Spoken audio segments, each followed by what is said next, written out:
नमस्कार दोस्तों, स्वागत है आपका रोशन हॉरर स्टोरीज में। दोस्तों, हम आपके लिए लेके आते हैं मनपसंद डरावनी कहानियां। तो आप लोगों का भी फर्ज बनता है आप हमें सपोर्ट करो।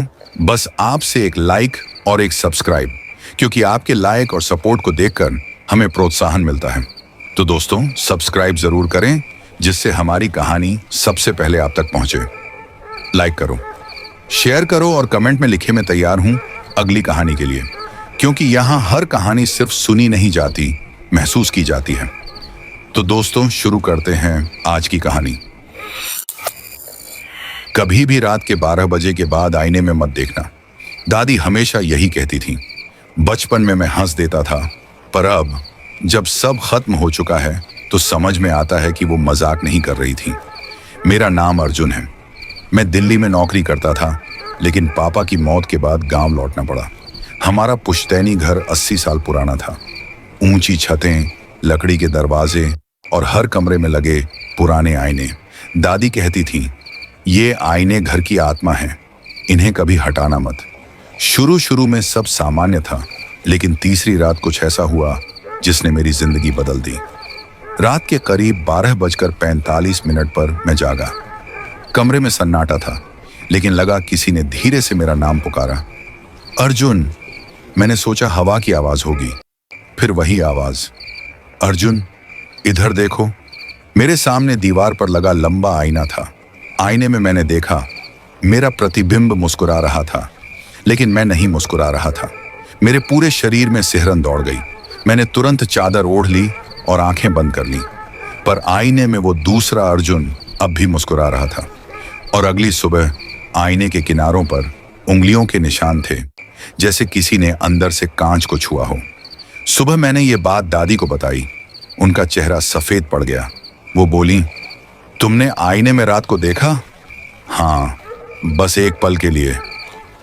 पगले, उस आईने में तुम्हारा नहीं, किसी और का चेहरा दिखता है।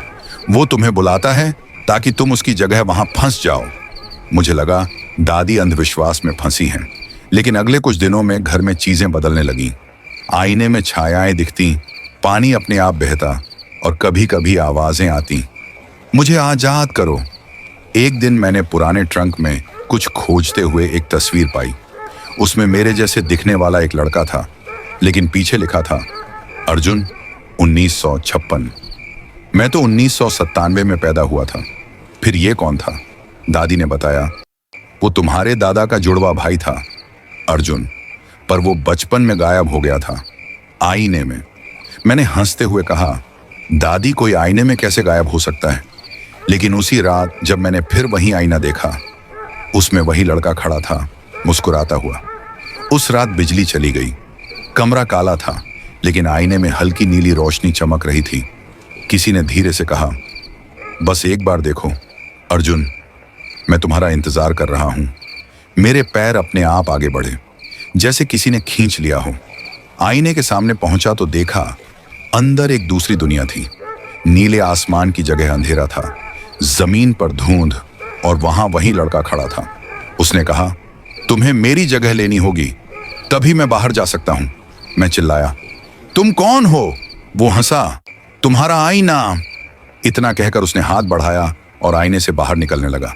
मैं पीछे हटने लगा, पर पैर जमीन में चिपक गए थे। दादी ने कमरे का दरवाजा तोड़ा। वो मंत्र पढ़ रही थी। आईने में वो लड़का झटके खाने लगा और चीखते हुए अंदर खींच गया।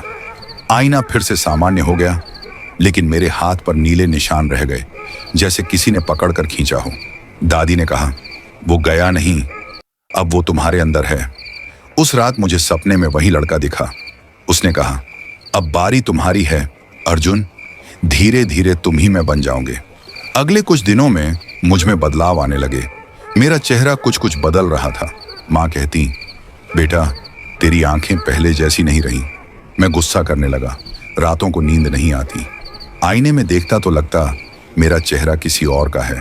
एक दिन मैंने खुद को आईने में देखा और वहां वो मुस्कुरा रहा था, जबकि मैं रो रहा था। 19 दिसंबर की रात। दादी पूजा कर रही थी। मैं बाथरूम में गया, आईने के सामने खड़ा हुआ।